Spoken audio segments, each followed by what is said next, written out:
حضرات، گزشتہ جمعے میں نے کچھ اشارہ کیا تھا کہ آج امام مہدی کے بارے میں جو ہمارے ہاں تصورات ہیں ان کے موضوع پر کچھ گفتگو ہوگی۔ یہ اصل میں ایک سلسلے کی کڑی ہے۔ 12 ربیع الاول کو جو تقریر میں نے کی تھی قرآن اکیڈمی میں، ختم نبوت اور تکمیل رسالت کے موضوع پر، اس کے ایک ضمیمے کی حیثیت سے نزول مسیح کا مسئلہ زیر بحث آیا۔ اب ظاہر بات ہے کہ نزول مسیح سے پہلے رفع مسیح علیہ الصلاۃ والسلام کا مسئلہ ہے۔ چنانچہ میں نے پہلے تو ایک مفصل تقریر اس موضوع پر قرآن اکیڈمی ہی میں کی، اور پھر میرا ذہن چونکہ ادھر متوجہ ہوا کہ یہ اہم موضوع ہے، اس پر زیادہ وسیع حلقے میں بھی گفتگو ہونی چاہیے، تو 2 جمعوں میں بھی اس موضوع پر گفتگو ہوئی، بلکہ 3 جمعوں میں گفتگو ہو چکی ہے۔ بعض ضمنی مسائل وہ تھے اس مسئلے سے متعلق جن پر پچھلے جمعے میں گفتگو ہوئی۔ اب آج اسی ضمن میں چونکہ ایک مسئلہ جنہیں عام طور پر امام مہدی کہا جاتا ہے ان کا بھی ہے، اور اس کا تعلق اس پہلو سے بھی ہے کہ آن جہانی غلام احمد قادیانی نے جہاں مسیح موعود ہونے کا دعویٰ کیا، وہاں مہدی معہود ہونے کا دعویٰ بھی کیا، اور ایک نہایت ضعیف روایت کا سہارا لے کر کہ لا مہدی الا عیسیٰ، انہوں نے اپنی ذات میں ان دونوں وعدوں کو جمع کر لیا کہ جن احادیث میں حضرت مسیح علیہ السلام کے نزول کی خبر دی گئی ہے وہ بھی مسیح عیسیٰ ابن مریم نہیں بلکہ مسیح مسیح، وہ میں ہوں، اور جن احادیث میں امام مہدی کے بارے میں اخبار ہیں وہاں بھی در حقیقت جس شخصیت کے ظہور کی پیشین گوئی کی گئی ہے وہ میں ہی ہوں۔ تو ایک ہی شخصیت میں یہ دونوں پیشین گوئیاں جو ہے احادیث کی ان کو اس نے جمع کر لیا، اور یہ بات سامنے رہے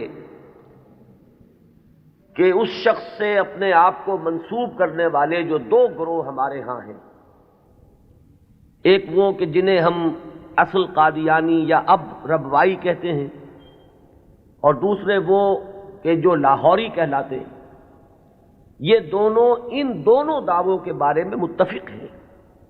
اختلاف ایک اضافی دعوے کے بارے میں ہے، وہ اپنی زندگی کے آخری دور میں صریحاً نبوت کا دعویٰ ہے جو غلام احمد قادیانی نے کیا۔ اس دعوے کے بارے میں کچھ تعویلوں کے حوالے سے لاہوری جماعت منکر ہے کہ وہ دعویٰ ہوا ہی نہیں، یا یہ کہ اس کی تعویل ایسی کرتے ہیں کہ موقف ان کا یہ ہے کہ ہم غلام احمد کو نبی نہیں مانتے بلکہ ہم مسیح موعود اور مہدی معہود مانتے ہیں۔ تو جہاں تک ان دونوں دعووں کا تعلق ہے، ان میں یہ دونوں جماعتیں مجتمع ہیں، ان کو ان دونوں حیثیتوں سے ماننے والے یہ ہیں، صرف جو فرق ہے ان کے مابین وہ نبوت کے دعوے کے بارے میں۔ اب اس مسئلے پر اس تمہید کے بعد جو بات میں کرنا چاہتا ہوں جو اہم ترین ہے وہ یہ ہے کہ امام مہدی کا جو تصور ہمارے ہاں ہے اس میں ذہنوں میں بڑا انتشار ہے، کنفیوژن ہے، اس لیے کہ 2 مہدی جمع ہو گئے۔ ایک تصور مہدی کا وہ ہے جو اہل تشیع کے ہاں ہے، اور ایک تصور مہدی کا وہ ہے جو اہل سنت کے ہاں ہے۔ ان دونوں میں زمین و آسمان کا فرق ہے۔ صرف ایک لفظی اشتراک نے، ایک نام کے مشترک ہونے نے ذہنوں کے اندر بہت سے مغالطوں کا جال جو ہے وہ پھیلا دیا ہے۔ اس کے لیے مجھے جو بنیادی فرق ہے اہل سنت میں اور اہل تشیع میں، اس میں سے ایک موضوع پر گفتگو کرنی ہوگی۔ اہل سنت کا جو مجمع علیہ عقیدہ ہے، اسی سے ہم نے گفتگو شروع کی تھی، وہ ختم نبوت۔ نبی اکرم صلی اللہ علیہ وسلم پر ہر نوع کی نبوت ختم ہو چکی، آپ کے بعد کوئی نبی نہیں ہے، نہ کوئی ذلی ہے، نہ بروزی ہے، نہ جزوی ہے، نہ کلی ہے، نہ صاحب شریعت ہے، نہ بغیر شریعت ہے، نہ صاحب کتاب ہے، نہ بغیر کتاب ہے۔ نبوت کی بنیاد ہے وحی نبوت پر، اور وحی نبوت کا دروازہ بند ہو چکا، یہ کھڑکی ہمیشہ ہمیش کے لیے بند ہو۔ اسی ضمن میں نبوت کا خاصہ ہم مانتے ہیں عصمت، معصوم ہونے۔ معصومیت جو ہے یہ خاصہ نبوت ہے اہل سنت کے نزدیک۔ جب نبوت ختم ہوئی تو معصومیت بھی ختم ہوئی، اب خطا کا امکان ہے، اجتہاد کا دروازہ ہے، کھلا ہے، کوشش کرو، محنت کرو، صحیح سے صحیح رائے تک پہنچنے کے لیے ایڑی چوٹی کا زور لگاؤ، کتاب و سنت کے جو محکمات ہیں، جو اس کی اساسات ہیں، اس سے استدلال کرتے ہوئے، استنباط کرتے ہوئے نتائج تک خود پہنچو، یہ اجتہاد ہے۔ اس اجتہاد میں جہاں ثواب کا امکان ہے، خطا کا بھی۔ ثواب یہاں سے والا ثواب نہیں، صاد والا ثواب، جس سے آپ بولتے صائب الرائے، وہ شخص کہ جس کی رائے صحیح ہوتی ہے۔ تو ثواب کا بھی امکان ہے کہ صحیح رائے تک انسان پہنچ جائے، اور خطا کا بھی احتمال ہے۔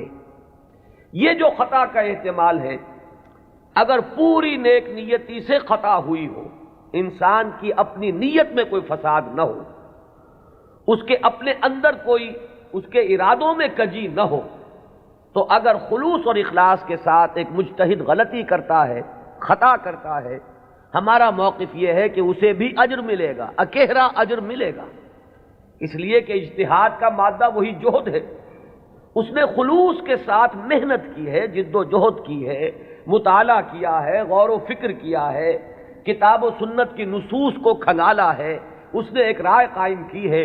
اس رائے کے قائم کرنے میں اگر وہ بربنائے طبع بشری کسی خطا کا مرتکب ہو گیا ہے تو یہ اس کے دسترس سے، اس کے اختیار کے دائرے سے باہر ہے، لہذا اسے اس کی محنت کا اجر و ثواب ضرور ملے گا۔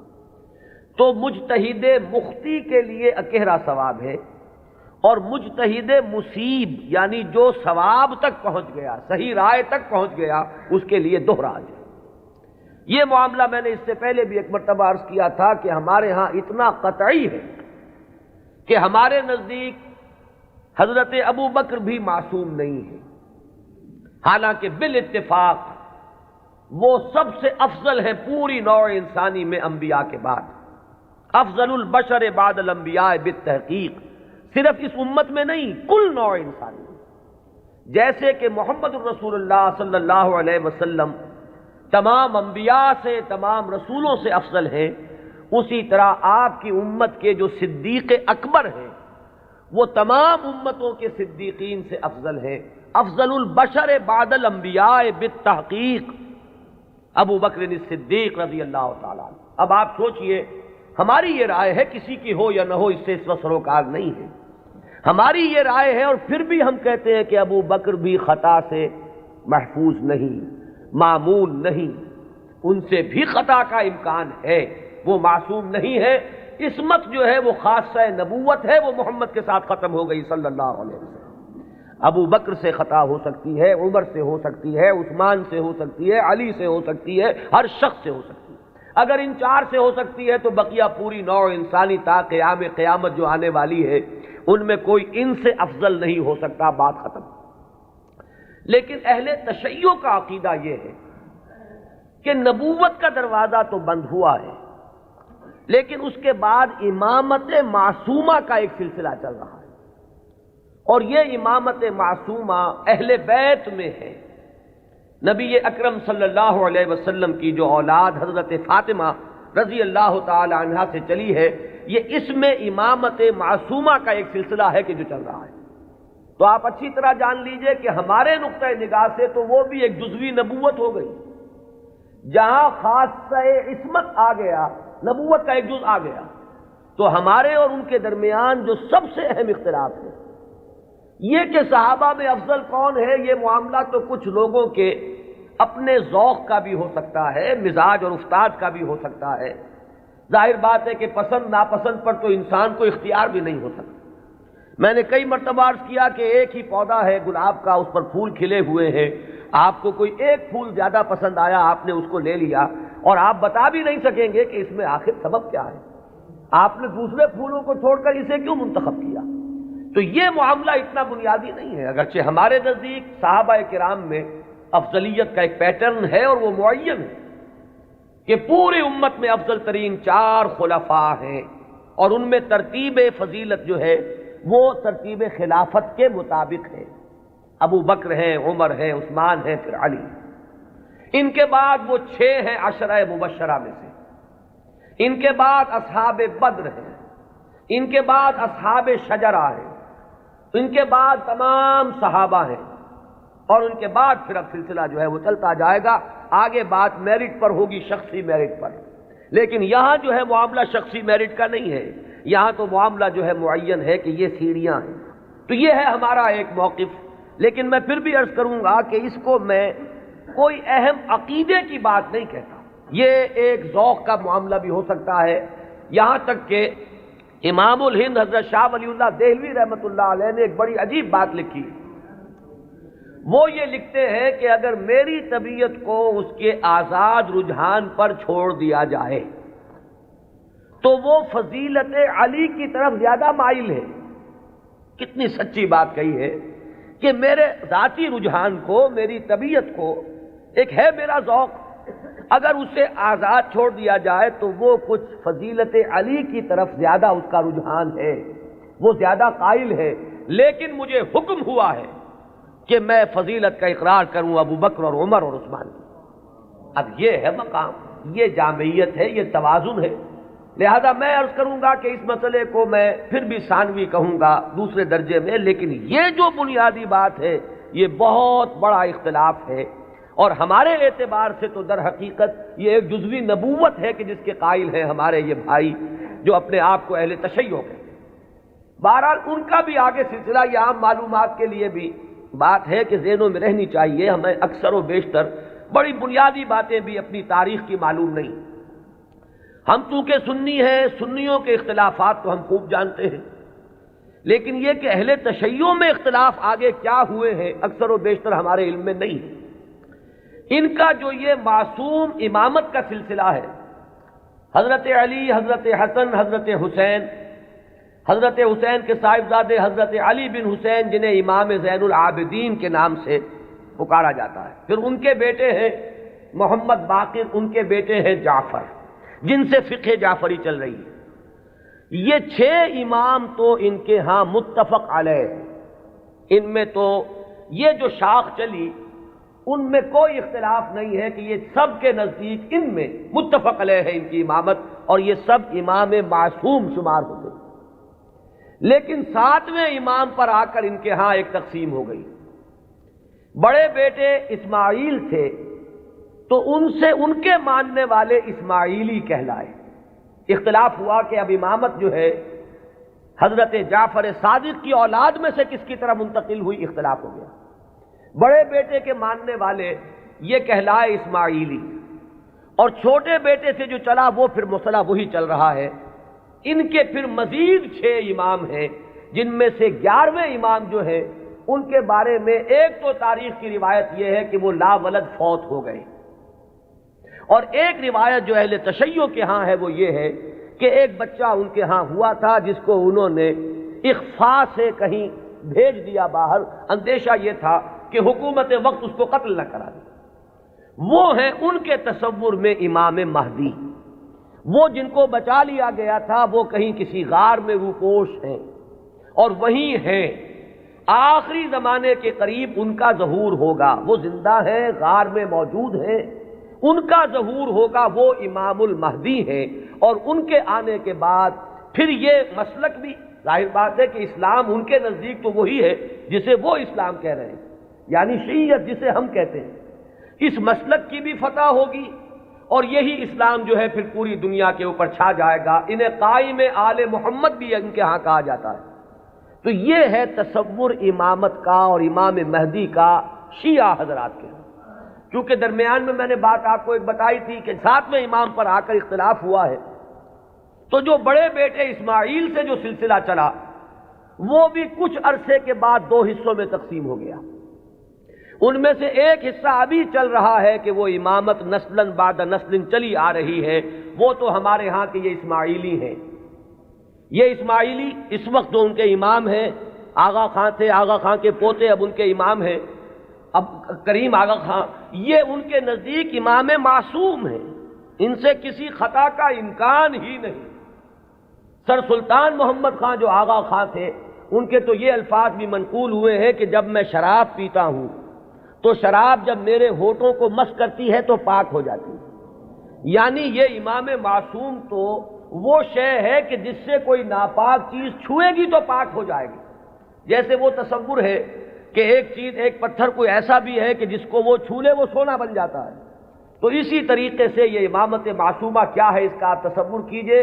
تو جو ایگزیکٹ لائن ہے امامت کی وہ تو در حقیقت ان کے ہاں ہے کہ وہ امامت معصومہ کا تصور جو ہے بغیر کسی سلسلے کے ٹوٹے ہوئے وہ چلا آ رہا ہے ہمارے ہاں، جن کو ہم آغا خانی کہتے ہیں، اسماعیلی کہتے ہیں، ان کے ہاں۔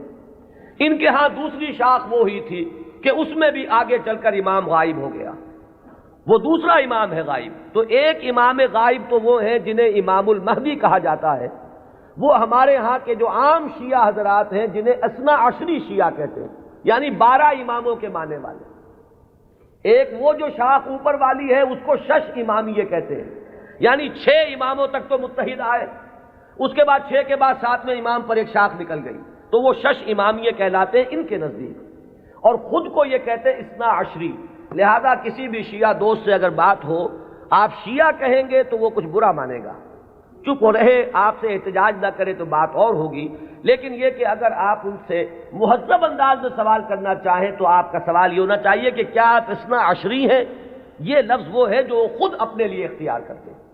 لہذا وہ 12 اماموں والا سلسلہ کے 6 متفق علیہ، 5 بعد میں، اور جو 12ویں امام ہیں ان کے وہ عہد طفولیت ہی میں کہیں ان کو بھیج دیا گیا کہیں حفاظت کے ساتھ، اور وہ کسی غار میں ابھی ہے اور وہ وہیں سے ظہور کریں گے۔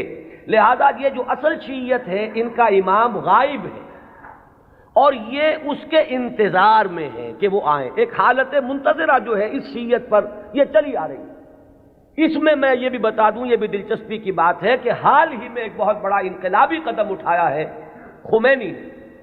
خمینی نے یہ فلسفہ پیش کیا اور اس کو قبول حاصل ہو گیا ایران میں کہ یہ جو ہم امام منتظر کے انتظار میں رہیں گے اور کچھ نہیں کریں گے تو یہ تو بہت غلط معاملہ ہے کہ آنے والا ہی آئے گا تو کچھ ہوگا، ہم تو کچھ کر نہیں سکتے۔ اس نے تو ہمارے اوپر تعطل طاری کر دیا ہے، ہم لوگ جو ہے بالکل ظالموں کے لیے اور غلط کار لوگوں کے لیے نرم چارہ بن گئے ہیں، جیسے چاہیں وہ کریں، ہم تو ہاتھ نہیں پکڑ سکتے، اس لیے کہ ہم تو منتظر ہیں کہ کوئی آنے والا آئے گا تو صورت بدلے گی۔ تو انہوں نے فلسفہ پیش کیا کہ جب تک وہ امام غائب ظاہر نہیں ہوتے، نائب امام کی حیثیت سے کوئی شخص وہ تمام اختیارات ہاتھ میں لے سکتا ہے جو اصل میں امام کے۔ لہذا امام خمینی جو ہے اس وقت نائب امام ہے، وہ امام جو غائب ہیں ان کے نائب کی حیثیت سے وہ سارے اختیارات اور حقوق جو امام کے ہیں وہ اب امام خمینی کے پاس ہیں، اور اپنے کانسٹیٹیوشن میں انہوں نے اس کو ایک خاص اصطلاح دی ہے، یہ ہے ولایت فقیہ، کہ یہ وہ شخصیت ہے کہ جو بھی حکومت کا ڈھانچہ نیچے بنے گا، کوئی صدر منتخب ہو، کوئی وزیر اعظم منتخب ہو، پارلیمنٹ ہو، یہ سارا ڈھانچہ چلتا رہے گا، لیکن اوپر تلوار لٹکی رہے گی ولایت فقیہ کی کہ جس کو جس وقت چاہے وہ برطرف کر دے۔ یہی وجہ ہے کہ وہ ابو الحسن بنی صدر جو ہے وہ پیرس میں بیٹھے ہوئے ہیں، حالانکہ بہت بڑی اکثریت سے اس وقت ہمیں یہی بتایا گیا تھا واللہ عالم کہ بڑی عظیم اکثریت سے وہ صدر منتخب ہوئے تھے، لیکن بہرحال یہ تو نیچے کا ڈھانچہ ہے، اصل میں تو اوپر ولایت فقیہ ہے، اس کا اعتماد حاصل رہے گا تو کوئی شخص رہے گا، ورنہ نہیں۔ میں یہاں نہ کوئی تنقید کرنا چاہتا ہوں نہ کسی اختلاف کا اظہار، آپ کو بتا رہا ہوں کہ بات سمجھ میں آئے کہ امام مہدی کا اصل کانسیپٹ کیا ہے۔ یہ لفظ زیادہ جو ہے معروف جو در حقیقت اس شیعہ نظریے کے تحت ہے۔ ابھی میں آپ کو بتاؤں گا کہ ہمارے ہاں تو جو روایات کسی قدر پائے کی ہیں، کوئی ان کی حیثیت ہے، وہاں مہدی کا لفظ ہے ہی نہیں، کہیں بھی نہیں۔ اس اعتبار سے معاملہ بڑا مختلف ہے، کچھ خبریں ہیں ہمارے ہاں وہ میں ابھی عرض کروں گا، لیکن امام مہدی کی اصل شخصیت، ان کے بارے میں سارے تصورات، ان کا وہ مقام اور مرتبہ، یہ ساری چیزیں جو ہمارے ہاں عام ہیں، یہ در حقیقت ہماری نہیں بلکہ اہل تشیع کی، وہ ہے تصور شیعہ حضرات کا جو ہمارے ہاں عام ہو گیا ہے۔ اب آئیے جو ہمارا مسئلہ ہے، اہل سنت کے ہاں بھی یہ خبریں موجود ہیں، بلکہ میں اس کو شروع کروں گا ختم نبوت کے بعد۔ وہ کیا اقدامات ہیں کہ جو اس امت میں اللہ تعالیٰ نے اپنی مشیت کاملہ کے تحت کیے ہیں، کہ جن کے بارے میں اس وقت جرأت کر کے ایک لفظ استعمال کر رہا ہوں کہ جو نبوت کی قائم مقامی کی حیثیت اختیار کر لیتے ہیں۔ ان میں سب سے پہلا قدم تو میں تفصیل سے عرض کر چکا ہوں، قرآن کی حفاظت۔ اللہ تعالیٰ نے ذمہ لیا، انا نحن نزلنا الذکر وانا لہ لحافظون، ہم نے ہی اس ذکر کو نازل کیا ہے اور ہم ہی اس کے محافظ۔ یہ میں عرض کر چکا ہوں اس سے پہلے اپنی تقریروں میں کہ اس آیہ مبارکہ کا جو پہلا حصہ ہے وہ تو اپلیکیبل ہے تورات پر بھی، انجیل پر بھی، زبور پر بھی، صحیفہ ابراہیم پر بھی۔ قرآن مجید میں تو گواہی ہے کہ حضرت ابراہیم کو بھی ایک کتاب ملی تھی، ان ھذا لفی الصحف الاولی صحف ابراہیم و موسیٰ۔ لیکن یہ کہ یہ پہلا حصہ تو سب پر اپلیکیبل، ان کی عصبیت کہہ لیں، تعصب کہہ لیں، وہ پختہ ہو چکا ہے۔ لیکن یہ کہ ہر جگہ کچھ لوگ ہوتے ہیں کہ اگر انہیں متوجہ کیا جائے تو کسی حقیقت پر غور کرنے کے لیے تیار ہو جائیں۔ تو چونکہ ان کے ہاں جو بات چلی، اجرائے وحی سے بات شروع ہوئی، تو ایک بڑی عام جو سطح ہے، کامن سینس کی سطح، اس پر وہ بات ان کی بڑی وزنی تھی۔ بات یہ تھی کہ جب نبوت کی اصل ضرورت ہے انسان کی ہدایت، تو انسان ختم نہیں ہوا، نبوت کیسے ختم ہو گئی؟ آخر نبوت، میں اب ان کی طرف سے بات کر رہا ہوں، کہیں کوئی مغالطہ آپ کو نہ ہو جائے، اس لیے کہ جب تک آپ اپنے مخالف کے موقف کو صحیح طور پر نہیں سمجھیں گے تو آپ کیسے اس کے بارے میں کوئی ججمنٹ آپ نہیں دے سکتے۔ ان کی دلیل کیا ہے کہ نبوت کوئی ہابی تو نہیں تھی بعض اللہ کی، جب چاہا جاری رکھا، جب چاہا ختم کر دیا۔ یہاں ہر چیز جو ہے حکمت کے ساتھ ہے، کوئی مقصد ہے، کوئی غایت ہے، ربنا ما خلقت ھذا باطلا۔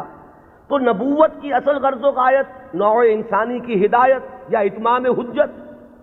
اب وہ نوع انسانی ختم نہیں ہوئی تو نبوت کیسے ختم ہو گئی؟ وحی کا دروازہ کیسے بند ہو گیا؟ یہ دلیل تھی جو کامن سینس کے لیول پر کافی اپیلنگ ہے، بات سمجھ میں آتی ہے۔ یہاں ہمیں سمجھنا ہوگا کہ جب ہم اس کے قائل ہیں کہ نبوت، وحی نبوت کا دروازہ بند ہو گیا، تو خلق کی ہدایت کی جو ضرورت ہے اس کو اب کن ذرائع سے پورا کیا گیا؟ ان چیزوں کو اگر سمجھ لیا جائے تو وہ دلیل کٹ جائے گی۔ پہلی بات میں عرض کر چکا ہوں پوری تفصیل سے اپنی سیرت کی تقاریر میں بھی اور بعد میں بھی، کہ پہلی بات یہ کہ ہدایت خداوندی اپنے مرحلہ تکمیل کو پہنچ گئی قرآن مجید میں۔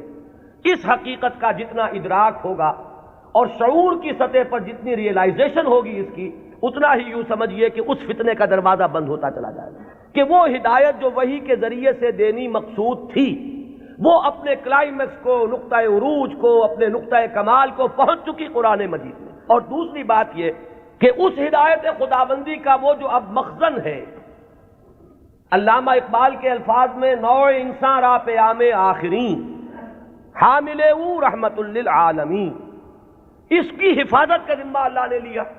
اب یہ ایک بہت بڑا ہسٹوریکل فیکٹ ہے کہ اگرچہ ہم مانتے ہیں سابقہ کتابیں بھی اللہ کی نازل کردہ تھیں، لیکن ان کی حفاظت کا ذمہ نہیں لیا گیا۔ کیا وجہ؟ ترجیح بلا مرجح تو ظلم قرار پائے گی، کوئی نہ کوئی بنیاد ہے ترجیح کی، کہ اس کی حفاظت کا ذمہ لیا اور ان کی حفاظت کا ذمہ نہ لیا۔ کیوں؟ اس لیے کہ یہ ہدایت کامل اور آخری ہدایت ہے۔ اگر یہ بھی گم ہو جائے تو پھر تو یا تو اس کھڑکی کو کھولیے، وہی یہ نبوت کا دروازہ پھر کھلنا چاہیے، ورنہ یہ ہے کہ اگر یہ محفوظ ہے تو پھر کوئی منطقی ضرورت اور عقلی ضرورت اس کھڑکی کے کھولنے کی نہیں۔ تو پہلا انتظام جو اللہ نے کیا ختم نبوت کے بعد، جو ایک خلا پیدا ہوا ہدایت انسانی کے سلسلے میں، اس کے لیے پہلا انتظام قرآن مجید کی حفاظت۔ اب یہ کتاب محفوظ ہے تا قیام قیامت۔ اس کے معنی میں لوگ گھپلا کر لیں، اس کے ترجموں میں تحریف ہو جائے، الہاد ہو جائے، ادھر موڑ لیں ادھر تروڑ لیں، خود بدلتے نہیں قرآن کو بدل دیتے ہیں، ہوئے کس درجہ فقیہان حرم بے توفیق۔ لیکن یہ ترجموں میں ہو سکتا ہے، تفسیروں میں ہو سکتا ہے، متن میں ممکن نہیں ہے۔ وہ ٹیکسٹ جو ہے ہمیشہ ہمیشہ کے لیے محفوظ رہے گا۔ پہلا انتظام یہ۔ دوسرا انتظام جو ایک ضمانت دی ہے اللہ تعالیٰ نے اور جس کی خبر دی ہمیں محمد الرسول اللہ صلی اللہ علیہ وسلم، ضامن تو اللہ ہے لیکن اس کی خبر دینے والے اللہ کے رسول ہیں۔ آپ نے فرمایا، یہ دو اعتبارات سے احادیث آتی ہیں، متفقن علیہ روایت ہے، لا یزال من امتی امۃ قائمۃ بامر اللہ لا یضرهم من خذلهم ولا من خالفهم۔ میری امت میں ہمیشہ ایک گروہ ایسا موجود رہے گا جو امر اللہ پر پورے طور پر قائم رہے گا، جازم رہے گا۔ نہ تو کوئی شخص جو ان سے روگردانی کرے گا، علیحدگی اختیار کرے گا، چھوڑ کر جائے گا، نہ تو وہ کوئی نقصان پہنچا سکے گا اس گروہ کو، اور نہ کوئی جو کھلم کھلا مخالف ہے وہ انہیں کوئی غضب پہنچا سکے گا، اور یہ معاملہ اسی طرح رہے گا یہاں تک کہ قیامت آ جائے گی۔ یہ دوسری ضمانت ہے کہ اس امت میں ایک گروہ ہمیشہ حق پر قائم رہے گا، اس لیے کہ ہدایت کا صرف نظری اعتبار سے کتاب میں محفوظ رکھنا کافی نہیں ہے۔ اگر یہ بات ہوتی تو پھر انبیاء کے آنے کی ضرورت نہیں تھی، اللہ تعالیٰ کسی اپنے غیبی طریقے سے کتابیں نازل کر دیتا۔ کتاب کے ساتھ کوئی شخصیت جو ہے موجود رہنی چاہیے، کوئی گروہ انسانی موجود رہنا چاہیے جو اس کتاب پر قائم ہو، جو اس کتاب کا عملی نمونہ پیش کر سکے۔ لہذا دوسری ضمانت یہ دی گئی، اور اس کی مختلف روایات اور بھی آتی ہیں، لا تزال فی امتی طائفۃ قائمین علی الحق، میری امت میں لازماً ایک گروہ ہمیشہ ایسا رہے گا جو حق پر قائم رہے گا، ایسی جماعت سے کبھی بھی دنیا بالکل خالی نہیں ہوگی۔ یہ ضمانت میں پھر عرض کر رہا ہوں کس کی ہے؟ اللہ کی۔ یہ در حقیقت اسی ضرورت کو پوری کرنے کا اہتمام ہو رہا ہے جو ختم نبوت کے بعد جو بھی خلا پیدا ہوا ہدایت انسانی کے اعتبار سے، اس کا جو پر کیا جانا ہے وہ ان چیزوں سے۔ یہی بات آپ کو ملے گی منفی اسلوب میں بھی، یہ تو مثبت ہے۔ منفی طور پر حضور نے فرمایا کہ میری امت کبھی گمراہی پر جمع نہیں ہوگی، لا تجمع امتی علی الضلالہ۔ اگر تو کبھی ایسا ہو جائے پوری امت محمد صلی اللہ علیہ وسلم گمراہی پر جمع ہو جائے تو نفی ہو جائے گی اس قول کی کہ میری امت میں ہمیشہ ایک گروہ حق پر قائم رہے گا، قائمین علی الحق۔ تو بات ایک ہی ہے، ایک اس کا مثبت انداز ہے اور ایک اس کا منفی پہلو ہے کہ لا تجمع امتی علی الضلالہ، میری امت کبھی بھی گمراہی پر جمع نہیں۔ اسی ضمن میں ایک تیسری جو ضمانت دی ہے وہ ضمانت وہ ہے جسے ہم مجددین امت کے نام سے جانتے ہیں۔ ایک سلسلہ مجددین ہے جس کی خبر دی گئی ہے کہ ان اللہ یبعث فی ہذہ الامہ علی راس کل مئۃ عام من یجدد لہا دینہا۔ اللہ تعالیٰ نے خاص اہتمام فرمایا ہے کہ اس دین پر اگر کچھ اور بیرونی اثرات آتے چلے گئے، کچھ پردے پڑتے چلے گئے، کچھ گردہ ادھر ادھر سے آ کے جمع ہو گیا، کچھ بدعات کا طومار آ گیا، کوئی غلط نظریات جو ہے انہوں نے آ کر تسلط حاصل کر لیا، تو ہر 100 سال کے بعد ہر صدی کے سرے پر اللہ تعالیٰ ایک ایسی شخصیت کو اٹھائے گا کہ جو اس پورے دین کو اثر نو بالکل خالص شکل میں پیش کر دے گا۔ سارا ادھر ادھر کا گند جو آیا تھا اس کو دھو دے گا، سارے جو اضافے ہوئے تھے اس سے اس کو پاک کر دے گا، جو بھی عجمی یا جو غیر اسلامی تصورات آئے ہوئے ہوں گے انہیں دھو دے گا، جو رسوم کے اندر اور مراسم کے اندر جتنے بھی نئی بدعات جاری کی گئی ہوں گی ان سے بھی بالکل نکھار کر جو اصل ہے چہرہ اس دین حق کا، دین محمدی علیہ صاحب الصلاۃ والسلام کا، اسے نکھار کر اصل صورت اس کی پھر واضح کر دے گا۔ یہ ہے جنہیں ہم مجددین امت کہتے ہیں۔ اور یہ جان لیجئے کہ اس کا اگرچہ جن لوگوں کو ہم نے قرار دیا ہے کہ وہ اس امت کے مجددین ہیں، ہمارے ہاں نہ مجدد معصوم ہے۔ اب اختلاف رکھیے، یہاں پر فرق ذہن میں رکھیے۔ میں نے تو آپ کو بتایا کہ مجدد کہاں ہے، حضرت ابو بکر سے بڑھ کر تو کوئی افضل نہیں، لیکن وہ بھی معصوم نہیں ہے۔ وہ سلسلہ امامت کا کانسیپٹ بالکل جدا ہے، اس کی بنیاد جدا، اس کا تصور جدا، اس کے ساتھ جتنے بھی معاملات جو ہیں متعلق ہیں وہ سب بالکل مختلف ہیں۔ اور یہ جو سلسلہ مجددین امت ہے یہ کانسیپٹ کے اعتبار سے بنیادی طور پر مختلف ہے۔ کوئی ہمارا ہندوانہ پس منظر ہے جو اثر انداز ہو رہا ہے، کوئی مغربی تہذیب نے آ کر کوئی اپنا غازہ مل دیا ہے، ان سب کو ہٹا کر وہ دین کی اور شرع مبین کی جو اصل اور صاف صورت ہے اس کو اثر نو اجاگر کر دو۔ یہ ہے کار تجدید۔ ہم نے کوشش کی ہے اور اس میں اختلاف ہو سکتا ہے کہ ایک گروہ جو ہے وہ کسی کو مجدد سمجھ رہا ہو، ایک گروہ کسی اور کو مجدد سمجھ رہا ہو۔ جیسے جیسے زمانہ آگے چلتا ہے ماضی کے بارے میں تو رائیں کچھ نہ کچھ ایک جیسی ہوتی چلی جاتی ہیں، لیکن یہ کہ ہم عصر لوگوں میں ہمیشہ اختلاف رہے گا۔ گروہ رہیں گے وہ سمجھیں گے کہ شاید یہ مجدد ہیں، ان کی خدمات ایسی ہیں کہ دین کی اصل شکل کو انہوں نے واضح کیا ہے، اور اوہام اور رسومات کا جو اس کے اوپر طومار آ گیا تھا اس سے انہوں نے پاک کیا ہے۔ تو کوئی کسی کو مجدد مان لے، کوئی کسی کو مجدد مان لے، یہ کوئی عقیدے کا مسئلہ نہیں، کسی کے مجدد ماننے سے کوئی فرق واقع نہیں ہوتا۔ چنانچہ اس صدی میں 14ویں صدی میں یہ معاملہ دیکھیے کہ اگرچہ امت تو ہے، کہاں آپ چلے جائیے انڈونیشیا اور ملائیشیا سے موریتانیہ تک، میں نے کئی مرتبہ عرض کیا یہ تو سالڈ علاقہ ہے نا امت مسلمہ کا۔ کہیں ٹھیک ہے وہ اس طرح سے آزاد اور خود مختار نہیں ہے جیسے ہندوستان میں ہے، لیکن امت محمد تو موجود ہے، اور جو ان آفیشل ایسٹیمیٹس ہیں اس کے اعتبار سے اس وقت بھارت میں 15 کروڑ مسلمان ہیں۔ 12 کروڑ سے کم تو کسی نے نہیں مانا، جو بڑے بڑے سنجیدہ لوگ ہیں، جو کسی طرح کے مبالغے اور کسی قسم کی سیاسی کوئی مبالغے کے اندر آنے والے نہیں ہیں، انہوں نے بھی کہا کہ 12 کروڑ سے تو کوئی سوال ہی نہیں ہے کہ مسلمان کم ہو، البتہ یہ کہ لوگوں کا اندازہ 15 کروڑ تک جا رہا ہے۔ تو امت وہاں سے وہاں تک پھیلی ہوئی ہے۔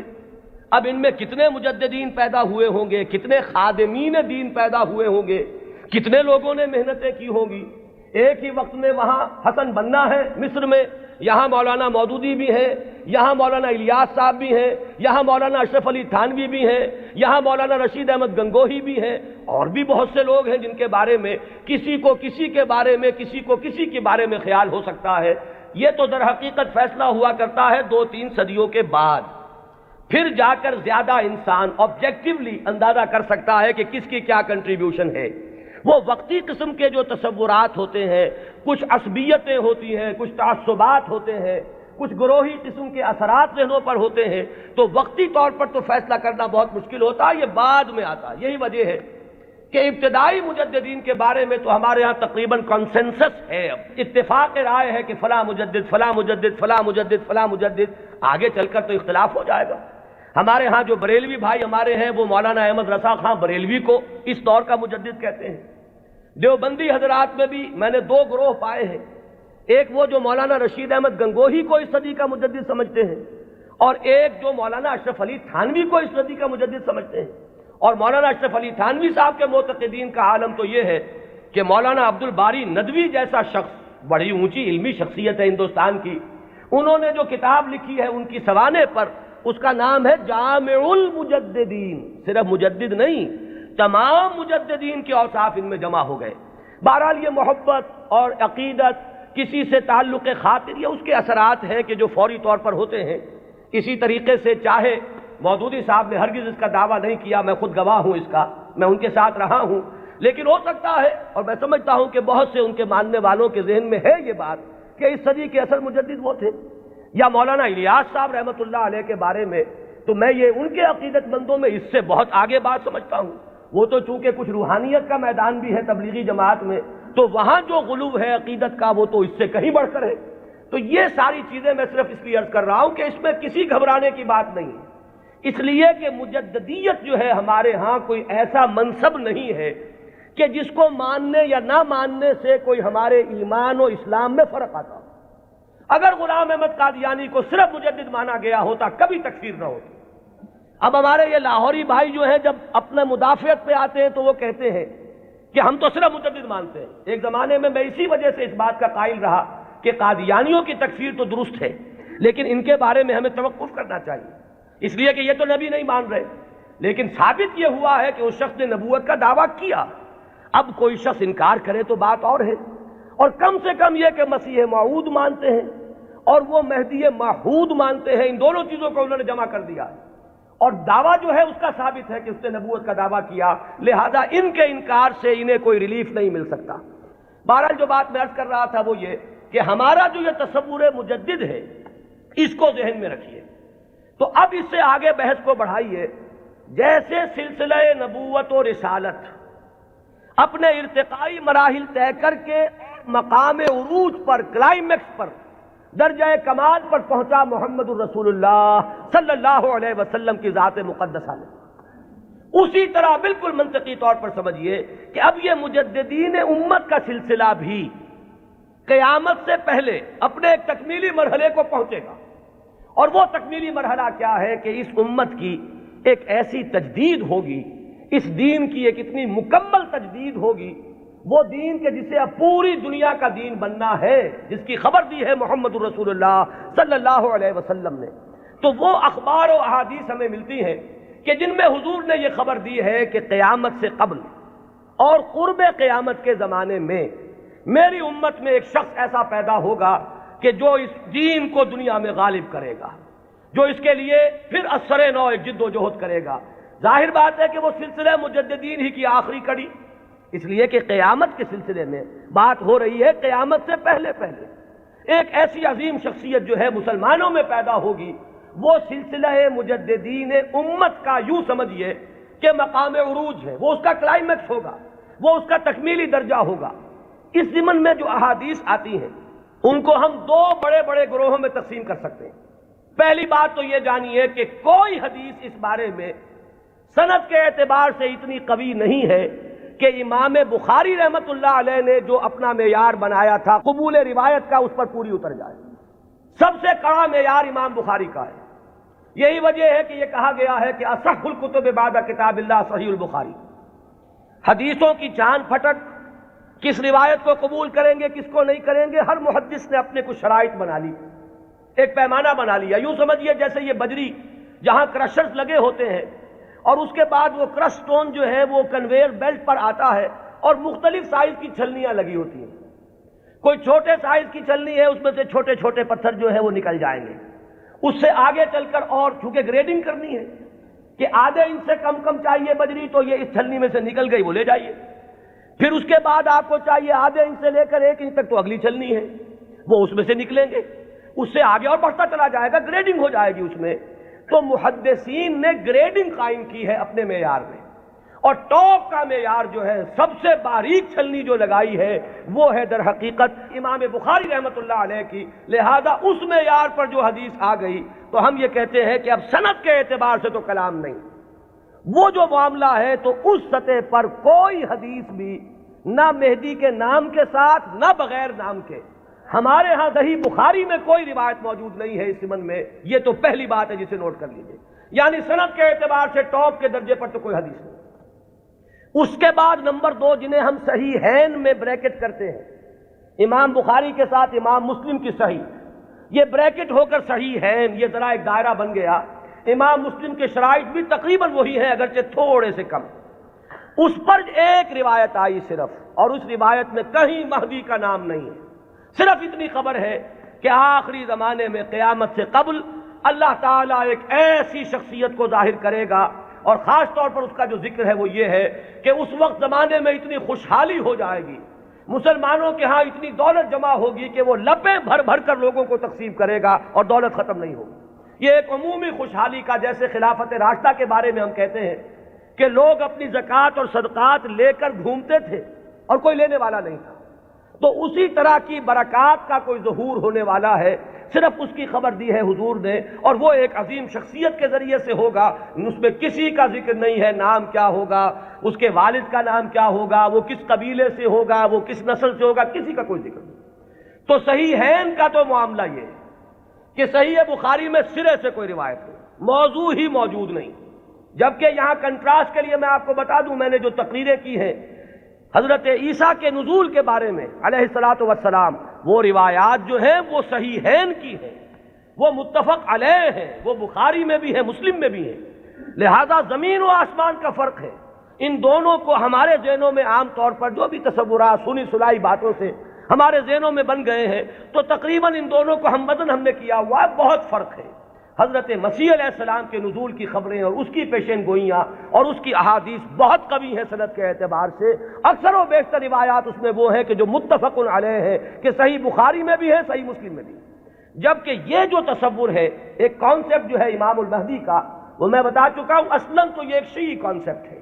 وہ سارے تصورات جو اس کے ساتھ ہیں وہ اہل تشیع کے ہیں، لیکن ہمارے ہاں اگر کوئی تصور ہے تو وہ تصور اول تو سند کے اعتبار سے اتنا قوی ہے ہی نہیں کہ شرائط بخاری پر پورا اترے، وہ تو بات نیچے آ گئی۔ اس سے نیچے جو روایت ملی صحیحین میں صرف ایک امام مسلم لائے ہیں، اور اس میں نہ کسی نام کا ذکر ہے، نہ تفصیلات ہیں، نہ کسی نسل کا ذکر ہے، کس قبیلے سے ہوگا، بس ایک عظیم شخصیت کا ظہور ہوگا۔ تو اس کو تو یوں سمجھیے کہ وہی سلسلہ مجددیت کا یہ نقطہ عروج ہے، یہ اس کا تکمیلی مرحلہ ہے۔ البتہ جب ہم صحیحین سے نیچے اترتے ہیں تو اب بہت سی احادیث ملتی ہیں۔ ان احادیث کو بھی آپ دو خانوں میں اپنے ذہن میں رکھ لیجئے۔ ایک تو وہ احادیث ہے کہ جن میں ان کا نام مہدی مذکور ہے، اور اس سے بھی بہتر اور قوی تر احادیث وہ ہیں کہ جن میں نام نہیں ہے۔ پھر ان میں ایک اور فرق ہے، کہیں تو یہ بتایا گیا کہ وہ خاندان فاطمہ سے ہوگا رضی اللہ تعالی عنہ، میری عطرت سے، اہل بیت سے، من ولد فاطمہ کے الفاظ بھی بعض روایات میں ہیں۔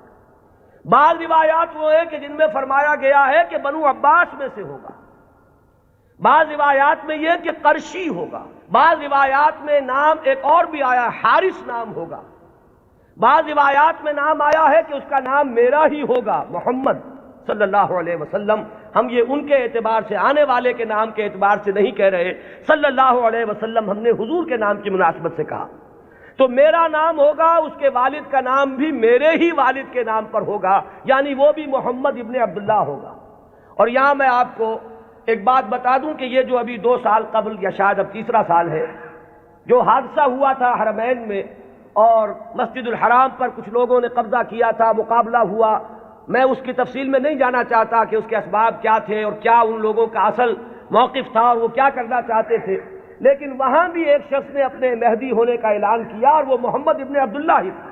اس کا نام بھی محمد اور اس کے والد کا نام بھی عبداللہ، قحطانی ہے وہ، اور وہ عرب تو ہے، لیکن یہ کہ بہرحال اب جو بھی ان کے بارے میں معلوم نہیں ہے کہ آیا جو لوگ موقع پر قتل ہو گئے ہیں وہاں ان میں وہ ہے یا نہیں، پھر یہ کہ جو لوگ بعد میں پکڑ کر قتل کیے گئے ہیں سزا کے طور پر ان میں وہ ہے یا نہیں، کچھ پتہ نہیں۔ جو ان کا سب سے بڑا سرغنہ تھا اس کو تو بہرحال قتل کر دیا گیا ہے، لیکن جو اصل سرغنہ تھا وہ نہیں ہے جس نے کہ دعویٰ کیا تھا کہ یہ مہدی ہے، جن کے بارے میں لوگوں نے کہا کہ ان سے بیعت کرو یہ مہدی ہے۔ تو وہ بہرحال ایک صرف میں نے برسبیل تذکرہ بات کہی ہے کہ وہ جو فرمایا گیا کہ نام میرے نام پر ہوگا اور والد کا نام بھی میرے والد کے نام پر ہوگا، یہ بھی بعض روایات میں ہے، لیکن یہ تمام روایات جو ہیں جیسا کہ میں نے عرض کیا کہ ان میں سے بہت ایک تو تعارض ہے، اختلاف ہے، تفصیلات میں بہت فرق و تفاوت ہے۔ تو اس سے بہرحال جہاں تک حدیث کے متن پر جرح کے لیے اور غور و فکر کے جو اصول بنے ہیں، حدیث پر جو غور و فکر ہوا ہے وہ 2 اعتبارات ہیں، سند پر یا متن پر۔ سند میں تو ہم یہ دیکھیں گے کس نے کس سے سنا، کس نے کس سے سنا، اس نے کس سے سنا، اس نے کس سے سنا، یہ چین متصل ہے یا کہیں ٹوٹتی ہے، 2 کڑیاں آپس میں ملی ہوئی ہیں کہ نہیں۔ پھر ہر کڑی کے بارے میں دیکھیں گے یہ فاسق تو نہیں تھا، اس کے بارے میں کوئی جھوٹ کی گواہی تو نہیں ملی تھی کہ جھوٹ بھی بول دیتا تھا۔ تو یہ سارا معاملہ تو ہے سند کا کہ جتنے بھی راوی ہیں متصل ہو روایت کا سلسلہ نمبر 1، اور جو راوی ہیں وہ سب کے سب ثقہ ہو، قابل اعتماد ہو، نیک لوگ ہو۔ یہ گفتگو تو ہے سند پر۔ جو محدثین نے اکثر و بیشتر کام اسی پر کیا ہے، وہ متن پر زیادہ زور نہیں دیتے، وہ تو سند دیکھتے ہیں۔ بات آ رہی ہے کس سلسلے سے؟ ایک ہوتا ہے کسی حدیث کے مضمون پر غور کر کے اور پھر یہ دیکھا جائے کہ اس میں کیا ہے، کوئی چیز ایسی تو نہیں جو خلاف عقل ہو، کوئی چیز ایسی تو نہیں جو کتاب و سنت کی دوسری منصوص چیزوں کے خلاف ہو، بالکل واضح طور پر کوئی چیز مخالفت کر رہی ہو قرآن اور حدیث کی۔ اور اسی میں ایک اصول یہ بھی تھا کہ ہمارے ہاں جو اختلافات ہوئے ہیں بعد میں سیاسی اور اس کی وجہ سے گروہ بندیاں ہوئی ہیں، تو کچھ حدیثیں یا کچھ روایتیں جو بنائی گئی اس دور میں ان میں کچھ نام داخل کر دیے گئے۔ بنو عباس کو اپنے سپورٹرز درکار تھے، تو انہوں نے کچھ ایسی حدیثوں کے اندر کوئی اہتمام، اور یہ ضروری نہیں کہ بنو عباس نے کیا ہو، یہ آپ کو معلوم ہے کہ بادشاہ سے بڑھ کر بادشاہ کے وفادار ہر دنیا میں موجود رہے، تو ان کے حواریین نے ان کی خوشنودی حاصل کرنے کے لیے کچھ حدیثیں گھڑ دی ہوں کہ بنو عباس میں سے ہوگا ایک خلیفہ مہدی، اور اسے تو بڑا انعام پھر ملا ہوگا جس نے آ کر وہ روایت سنائی ہو۔ تو یہ ہوتے ہیں وہ محرکات جو وقتی طور پر اختلافات کی بنیاد پر جو روایتیں گھڑی گئی ہیں ان میں چھان پھٹک کرتے ہیں ان اصولوں پر۔ چنانچہ یہاں تک روایت کے الفاظ ملتے ہیں کہ وہ جو مہدی جب آئے گا تو اس کے جھنڈے کالے رنگ کے ہوں گے اور وہ خراسان سے آئے گا۔ اب ابو مسلم خراسانی آیا تھا جس نے بنو امیہ کی حکومت کا تختہ الٹا اور بنو عباس کی حکومت قائم کی۔ ظاہر بات ہے کہ یہ روایت خود بول رہی ہے کہ یہ بنو عباس کے خوشامدیوں نے بنو عباس کو خوش کرنے کے لیے یہ کوئی روایت گھڑی ہے، اور چونکہ یہ درجہ ثالث درجہ چہارم کی روایات ہیں لہذا ہمیں ان کے متن پر گفتگو کرنے کا حق حاصل ہے۔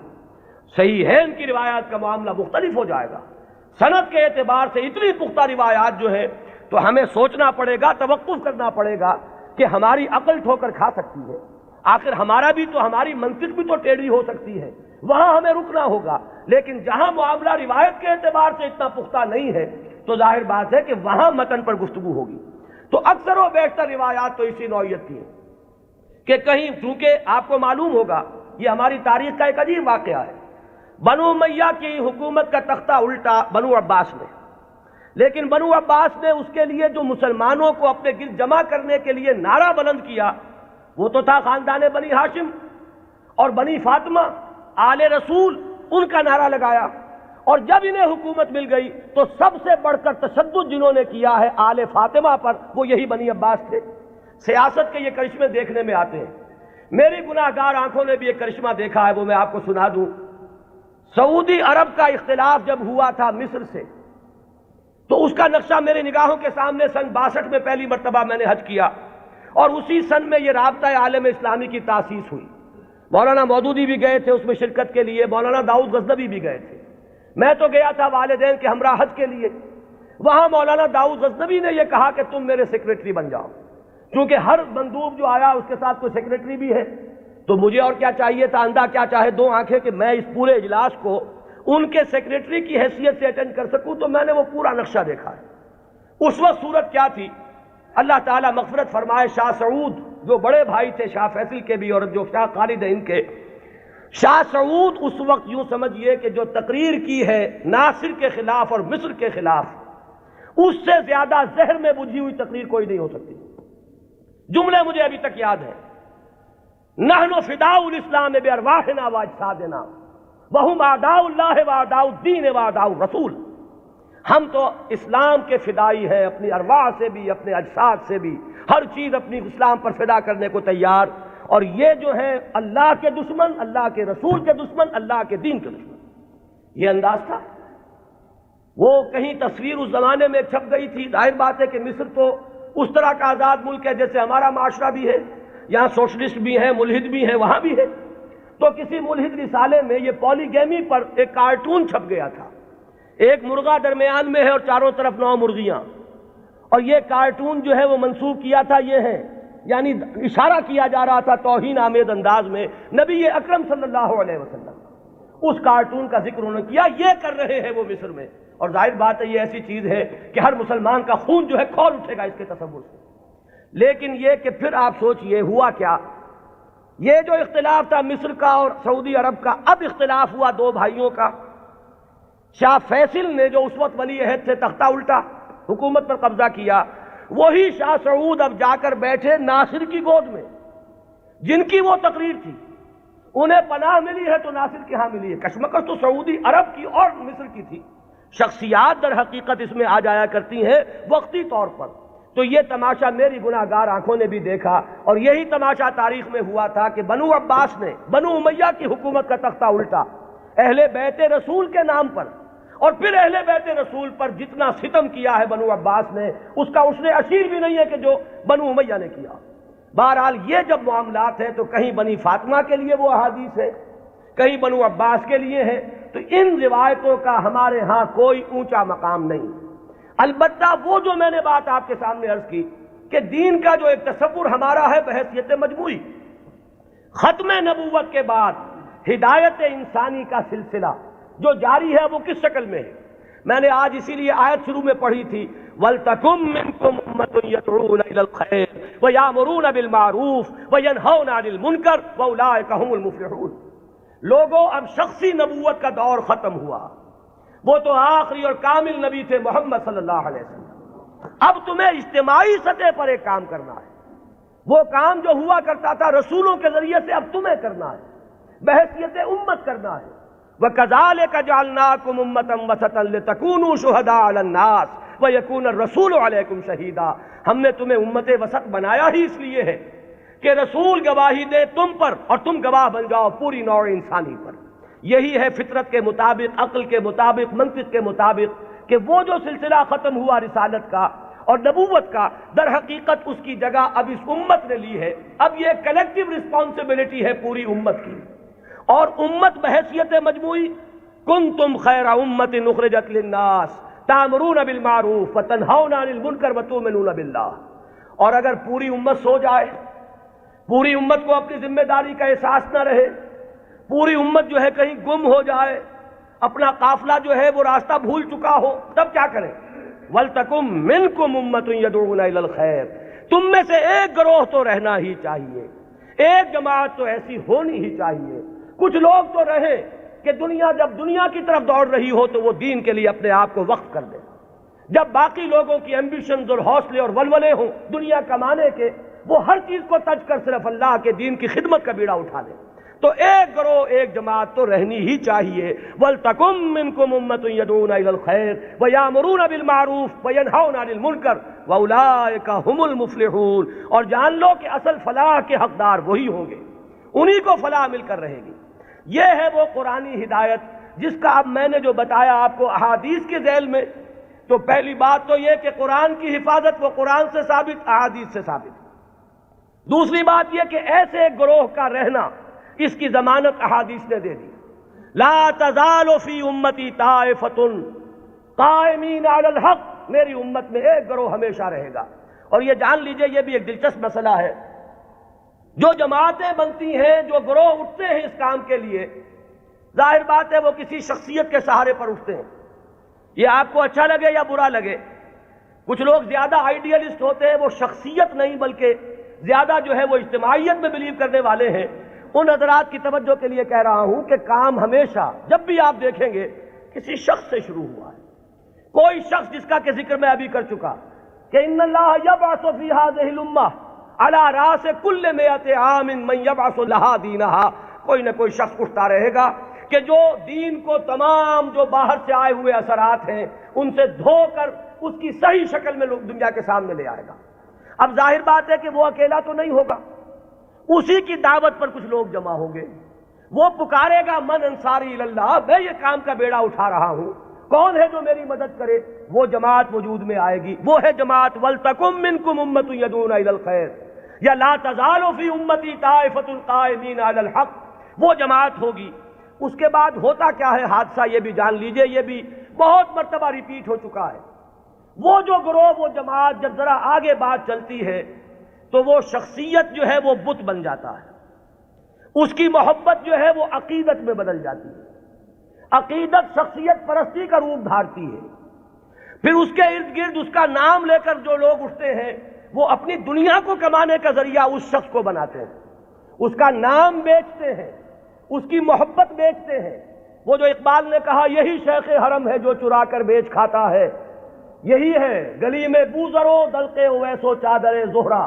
یہ جو لوگ بیچتے ہیں تو اپنے مصلحت کے لیے بیچتے ہیں، اس شخصیت کے لیے نہیں. اس نے ایک کام کیا، مسلمانوں کے دلوں کا وہ تارا بن گئی، آنکھوں کا تارا بن گئی وہ شخصیت. ظاہر بات ہے محبت پیدا ہوتی ہے. یہ بھی احادیث ملتی ہے کہ اللہ تعالیٰ جب کسی انسان سے، بندے سے محبت کرتا ہے تو وہ فرشتوں سے کہتا ہے میں فلاں بندے سے محبت کرتا ہوں، تم بھی محبت کرو. اس کے بعد اس کی محبت جو ہے خلق خدا کے دل میں ڈال دی جاتی ہے. بہت سے لوگ جانتے بھی نہیں کہ ہم اس سے کیوں محبت کرتے ہیں. محبت کرتے ہیں اس لیے کہ یہ خدائی تدابیر میں سے ہے. اب اس محبت کو کچھ لوگ ایکسپلائٹ کرنے والے آتے ہیں جو اپنی دنیا بناتے ہیں اس محبت کو بیچ کر.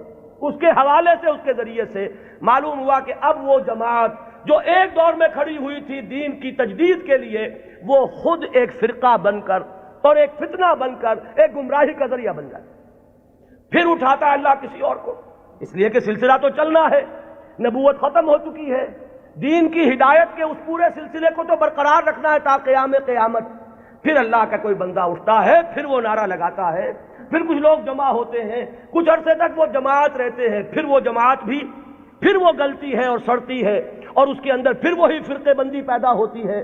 وہ ایک فرقے کا روپ دھار لیتی ہے اور اس میں پھر شخصیتیں جو ہے بت بن کر پجنے لگتی ہیں. پھر اللہ کسی کو اٹھاتا ہے. یہی پروسیس ہے جو عقلاً ممکن ہے، یہی پروسیس ہے جو منطقی طور پر ممکن ہے، اور یہی ہم تاریخ میں دیکھ رہے ہیں کہ ہر گروہ جو ہے وہ اٹھا ہے اور وہ تجدید دین اور خدمت دین کے داعیے سے اٹھا اور انہوں نے کام کیا، اس میں کوئی شک نہیں. ایک وقت میں دین کی صحیح تصویر لوگوں کے سامنے رکھی، وہ خدمتیں کر کے چلے گئے، بعد میں ان کے نام پجنے لگے اور وہ پھر عقیدے بن گئے۔ آج ہمارے ہاں جو مزاروں کی پرستش ہو رہی ہے تو یہی تو ہے، جنہوں نے فاقوں پر فاقے کاٹے تھے، جن کے فاقے ضرب المثل ہیں، آج ان کی قبروں کے طفیل جو ہیں عیاشیاں ہو رہی ہیں۔ آج لوگ جو ہیں انہوں نے اپنی دنیا کمانے کا ذریعہ اس کو بنایا ہوا ہے۔ تو یہ وہی پروسیس ہے جو بہت زیادہ میگنیفائڈ فارم میں اور بڑی گھناؤنی صورت میں ہمارے سامنے موجود ہے۔ ہوتا یہی ہے، تو فرمایا کہ ایسا ہوتا رہے گا، قافلہ چلتا رہے گا۔ قرآن ہے، یہ قلعہ تو گڑا ہوا ہے، اس میں تو کہیں ادھر سے ادھر ہونے کا سوال ہی نہیں، یہ تو قائم و دائم ہے، اس کی حفاظت کا ذمہ لیا ہے۔ اس کے بعد ایک امت ایک گروہ بھی موجود رہے گی، اس کی بھی ضمانت ہے۔ اور ظاہر بات ہے کہ امت یا گروہ، اما یا امو کہتے کسے ہیں؟ ایک امام ہوتا ہے جس کے پیچھے نماز ادا کرتے ہیں باجماعت، وہ امام ہے، اور امت کا لفظ بنا امام سے ہے، اما یا امو سے لفظ امت بنا۔ یہ جو شخص اٹھے گا، اس کے جو ساتھی ہوں گے، آوان و انصار ہوں گے، جو مددگار ہوں گے، یہ جماعت بنیں گے۔ اور اس کے بعد جب یہ جماعت جو ہے، جب یہ زوال سے دو چار ہوگی، جب اس کے اندر فساد رونما ہو جائے گا، پھر وہ پروسیس اثر نو ہوگا۔ یہ چلتا رہے گا تا کہ قرب قیامت میں ایک عظیم شخصیت کا ظہور ہوگا۔ وہ اسی سلسلہ مجددین کی آخری کڑی ہوگا، وہ دین کی تجدید کرے گا، اس کے ساتھ مسلمان جمع ہو جائیں گے، متقین ہوں گے، صالحین ہوں گے، مخلصین ہوں گے، جہاد ہوگا، اعداء اللہ اعداء الدین کے ساتھ مقابلے ہوں گے، اور ان میں سر فہرست ہے یہود، اور یہود ہی کے ساتھ جب آخری مارکا ہو رہا ہوگا اور وہاں مسلمانوں کے قدم جو ہے وہ کمزور پڑ رہے ہوں گے، اس وقت وہ حضرت مسیح کا نزول ہوگا، اور وہ دجال اکبر جو یہود کا اس وقت سب سے بڑا لیڈر ہوگا، اسے بھی قتل کریں گے اور یہودیوں کا قلع کما کریں گے۔ یہ دونوں جو واقعات ہیں جمع ہو جاتے ہیں، نزول عیسیٰ علیہ السلام کا معاملہ بھی اور اس عظیم شخصیت کا معاملہ بھی۔ ہم یقین سے نہیں کہہ سکتے ان کا نام کیا ہوگا، یہ ساری خبریں فلاں قبیلے سے، فلاں خاندان سے، یہ اس سند کو نہیں پہنچی ہوئی ہیں کہ میں یا آپ کوئی رائے اس کی بنا پر حتمی طور پر قائم کر لیں۔ حتمی بات ایک ہی ہے کہ آخری زمانے میں اس امت میں ایک مجدد پیدا ہوگا، عظیم مجدد، اور وہ اس دین کی تجدید اس سطح پر کرے گا کہ جس کے بعد اس دین کا غلبہ پوری دنیا میں ممکن ہو جائے گا۔ یہ ہے اصل میں ہمارا تصور اہل سنت کا۔ آپ انہیں امام مہدی کہیں یا نہ کہیں، نام اختیار کریں یا نہ کریں، بہرحال یہ تصور ہمارے ہاں موجود ہے۔ البتہ اس کو بنیادی طور پر ڈیفرینشیٹ کیجئے اپنے ذہن میں، جو شیعہ حضرات کا تصور امام مہدی ہے، اس میں اور اس میں کوئی چیز مشترک نہیں، زمین و آسمان کا فرق ہے۔ اقول قولی ھذا واستغفر اللہ لی ولکم ولسائر المسلمین والمسلمات۔